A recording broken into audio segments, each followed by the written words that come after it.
નમસ્કાર, આપ જોઈ રહ્યા છો લખત ન્યૂઝ અપડેટ ચેનલ। તમામ સમાચાર અને અપડેટ મેળવવા માટે ચેનલને સબસ્ક્રાઇબ કરો અને બેલ આઇકન પર ક્લિક કરો જેથી તમામ સમાચાર અને અપડેટ તમને મળી રહે।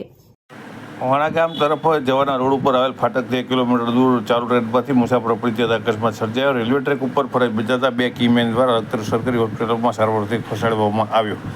લખતર રેલવે સ્ટેશનથી આગળ આવેલા વણા ગામ તરફ જવાના ફાટક પાસે જબલપુરથી વીરાપોર તરફ જતી ટ્રેનમાંથી પ્રેમસિંહ રઘુરાજસિંહ રઘુવંશી નામનો સતના મધ્યપ્રદેશમાં રહેતો મુસાફર અગામી કારણસર પડી ગયો હતો। ત્યારે લખતર રેલવે સ્ટેશનથી બજરંગપુરા તરફ જતા ટ્રેક ઉપર ફરજ બજાવતા કીમેન વિનોદકુમાર મીના અને વીરસિંહભાઈ લુણાના ધ્યાનમાં આવેલ કે કોઈ અજાણી વ્યક્તિ જબલપુરથી વેરાવળ તરફ જતી ટ્રેનમાંથી પડી ગઈ છે અને ઇજાગ્રસ્ત થઈ છે અને તેને તાત્કાલિક હોસ્પિટલમાં લઈ જવી પડે તેમ છે। આથી બંને કર્મચારીઓ તેને હોસ્પિટલમાં ખસેડવા માટે તજવીજ હાથ ધરવામાં આવી હતી।